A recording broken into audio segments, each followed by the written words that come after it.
Welcome to the Heat Report by Chat Sports. I am Nic Rohloff, and we have some takeaways from the first Miami Heat preseason game as they fell 111-108 to the Charlotte Hornets. But there was a ton of good things that we saw, and I am very excited to break down what we did end up seeing because Bam Adebayo impressed, Nikola Jovic impressed, Pelle Larsson.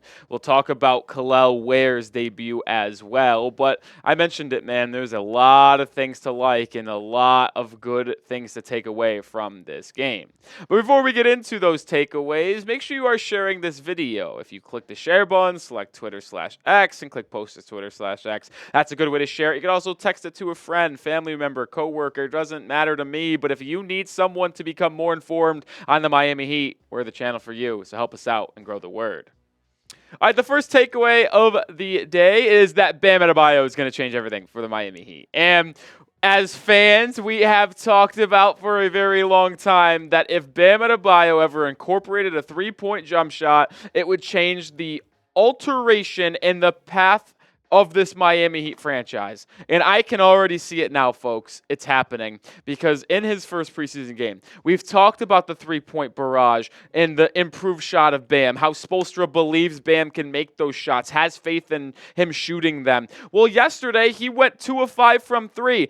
And obviously the headliner is going to be the fact that he shot 5 threes. Because I said, I don't even care if he's missing them. I just want him to shoot them with confidence and consistently. And that is what he did yesterday. And my thing is the no hesitation. It's very clear to me that he has worked tirelessly this offseason to create a better and smoother jump shot. His touch was always there, but there was a little bit of a hesitation hitch in that shot. He's right now, when we're watching him catch and shoot some of these three-point attempts, he's not going to do a dribble hezzy step back three. That's not his game, but he's only doing it off the catch. And that's fine because when he's catching and shooting it, it's no hesitation. It's catch into one motion. It's not a catch, set, reset, shot. No, it's catch right into it, and that's the most impressive thing about this. It's enough to make a grown man cry. I'm being serious because the spacing that this offense will have now is absolutely game-changing. We have often talked about the Heat's inability to finish at the rim. Last season, they were one of the worst offensive teams in basketball. Why? Well, it's because they were terrible at finishing inside the painted area. They were bottom 10 in volume inside the restricted area, and they were 7th worst in the NBA in terms of a field goal percentage in the restricted area. You want to know how that's going to change, folks? It's because there's going to be more space on this offense. When Jimmy, Terry, Tyler drive to the rim, they're not going to be immediately met by a 7-footer trying to reject that shot. Why? It's because Bam Adebayo is an actual threat outside the arc, and centers aren't going to be able to camp inside the paint. And if they do move over to help off those drives, guess what they're going to do? They're going to swing at the Bam where he could show off that jumper, or the playmaker Bam is, extra pass Nikola Jovic, Duncan Robinson, whoever it may be, and they're catching shooting a three. The offense is just going to be completely different now that there is a threat from the perimeter of Bam Adebayo. If he shoots 36% or better this year from three, on 3+ attempts a game, we're talking about a monumental leap for Bam personally, but for this Heat offense as well, to where I think they're going to be top 15, top 10 in the NBA in offense if this continues to be the case. And if they are top 15 in the offense, we know the defense is going to be top 10, which means they're going to be a top 10 basketball team, not just in the East, in the NBA. How excited are you for the season? Scale 1 to 10 for me. I gotta be honest, I was already getting excited and turning my optimistic view and approach to this basketball team before the preseason game. But after seeing Bam, Jovic, and some of these other guys that we're going to be talking about in just a second, my excitement is through the roof for this team. I'm giving it a 10. Let me know yours down below. Speaking of that man, Nikola Jovic, it's breakout season, folks. No Hero or Jaime yesterday, so we got to see an extended look at some other guys, and Jovic is really turning heads. And y'all know, if you've been with the channel here for a while, that I am a big Nikola Jovic fan and have been for about 2 years, ever since he got drafted. And he did a lot of nice things against the Hornets in just 16 minutes. What you'll find as we go through this video, if you're not able to watch the game yesterday and have not checked the box score, that mostly everyone played 16 or 17 minutes using different rotations. expectations. And Coach Spoelstra really just wanted to see what he has on tap. He went 1 of 2 from 3 assists, 2 boards, 9 points. He was really impressive, man. And it goes beyond the stat sheet. It's the eye test. He looked more confident. He looked like a different player, if we're going to be honest. And I think Greg Sylvander made a great point of this on Twitter, and I am going to absolutely believe his eyes as well as because I saw it as well. But this looks like a guy that Spo will trust with heavy minutes this year. We've documented he only averaged 19.5 minutes per game last season in the 42 games he played. I expect that number to be at 25 plus this year. I really do. When we saw him play the first 8 minutes of every game and then not play for basically the remainder of the half, same thing in the second half, that was frustrating. I don't think we're going to see that anymore. He looks more physical. He looks more confident in his game. He looks better on the glass. He looked better on the defensive side of the floor. And his offensive playmaking, there was one pass he made where he had in the low post, kind of had 2 people come to him, and he just one-armed whipped it across the entire court to an open Alec Burks who caught and shot a 3-pointer and drained it. That type of playmaking is something you can't teach. That's just natural feel. And I think another reason why he's able to do all of these things, be more confident in himself, is that he's just a much stronger person. He is now an adult, folks. He is no longer a kid. He is a strong man now. He is playing at 240 pounds. When you came into the league, he was drafted at 219, 220. Now, he said last year, he was 230, 235. Now he's 240 with less flub, like your boy, and more muscle. He is really coming in differently. He's coming way in better shape. He's going to be able to absorb contact better. And I love the ability of Jovic to finish inside, especially with a more spaced offense against smaller defenders as he uses his long arm length, height, and legs, as well as his IQ and three-point shot. He's going to be a terrific player for Miami this season, and I can't wait for him to be the starting forward of the future for Miami. All right, hit that sub button because we are dropping daily content here at the channel as well as watch parties returning. No watch party tomorrow because, well, the game got pushed back to next week. So the next watch parties we'll be doing are Tuesday and Wednesday of next week during the first preseason game against the Spurs and the preseason game against the Hawks.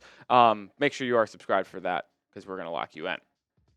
Another takeaway, Kel'el Ware. He didn't come until very late, folks. And I don't want to make a bigger deal out of this than it is, but it is a little curiosity, if you will, from your boy because he didn't enter the game until 4:36 into the third quarter. I mistyped. It's not the fourth. It's the third quarter. But, man, I was curious because he actually played really well in the 13 minutes he got.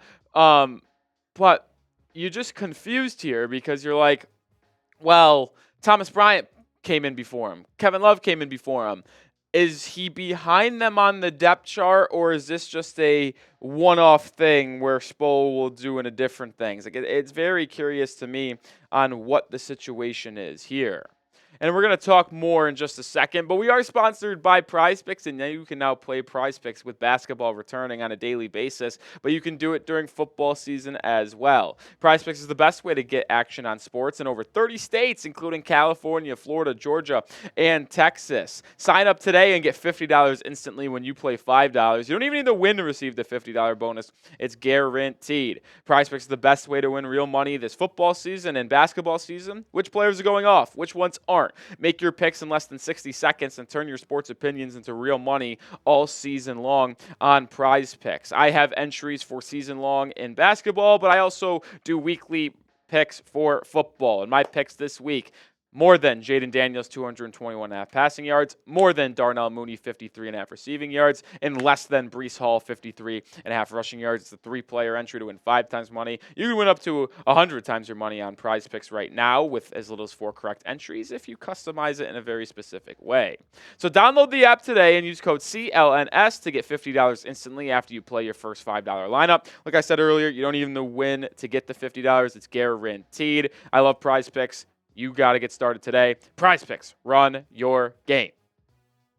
All right, back to Kel'el Ware here to round out the conversation on him. Spo is often stubborn with rookies at times. If he does not feel like they are ready in terms of their conditioning or strength, or they're not ready mentally, he will keep them on the bench. We saw that with Nikola Jovic, and I think it could happen again with Kel'el Ware here. But if we're going to be honest, you can't watch Thomas Bryant play basketball and legitimately say he should be on the floor more than Kel'el Ware. You can't. Kevin Love, I understand. He's been in the system. He understands how to play and do the things that Eric Spoelstra wants. But Thomas Bryant, he can't play, man. I wish he worked out in Miami. He's from Rochester, my hometown. Shout out to 585.